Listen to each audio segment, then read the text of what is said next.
Ce guide fournit un ensemble de conseils pratiques et efficaces pour les agriculteurs en Afrique qui souhaitent améliorer la croissance et la qualité de leur récolte de pastèques. 1. Choisir la bonne variété adaptée à ton climat. Les variétés précoces et hybrides sont recommandées pour les climats chauds et secs africains. Crimson Sweet, très populaire, cycle court, environ 80 à 90 jours.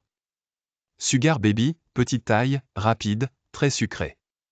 Charleston Grey, F1 Sucari, et autres comme Pata Negra, Congo. Astuce, optez pour des variétés hybrides, F1, qui résistent mieux à la chaleur et offrent une bonne uniformité. 2. Préparation optimale du sol. La croissance rapide commence dans le sol. Recherchez un sol sablo-limoneux, profond et bien drainé, avec un pH entre 6.0 et 6.8.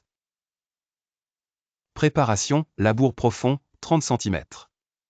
Incorporez 2 à 4 tonnes par hectare de fumier décomposé. Faire des planches ou des billons pour prévenir l'excès d'eau. Ajoutez du compost mûr et un peu de cendre de bois pour améliorer la structure et la potasse. 3. Semis et espacement. 2 méthodes de semis, semis direct, planter 2 graines par poquet, et éclaircir après 7 à 10 jours. Pépinière sous sachet, repiquage après 10 à 14 jours dans les climats difficiles.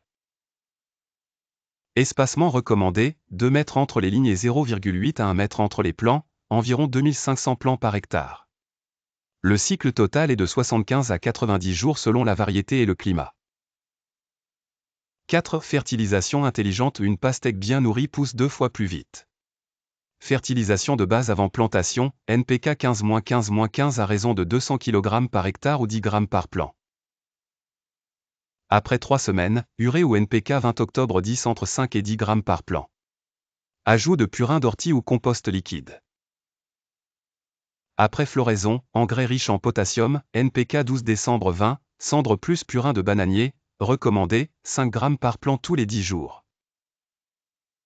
5. Irrigation et gestion de l'eau. Approvisionnement en eau tous les 2 à 3 jours au début, puis espacement après la floraison. Méthode idéale, goutte à goutte ou arrosage à la base. Diminuer l'arrosage une semaine avant la récolte pour accroître la saveur. Attention à l'excès d'eau qui provoque fruits crevassés ou insipides. 6. Paillage et protection naturelle. Utiliser du paillage plastique noir ou paille sèche pour conserver l'humidité. Réduire les mauvaises herbes. Accélérer le réchauffement du sol. Moins de stress égale meilleure croissance. Tu veux des récoltes abondantes en peu de temps. Suis ce guide, abonne-toi, et transforme ton petit champ en une machine à revenus. Cette lutte bio contre maladies et insectes. Principaux ennemis, pucerons, mouches blanches, chenilles, oïdium, fusariose. Solution, purin de Nîmes, ail, piment, savon noir.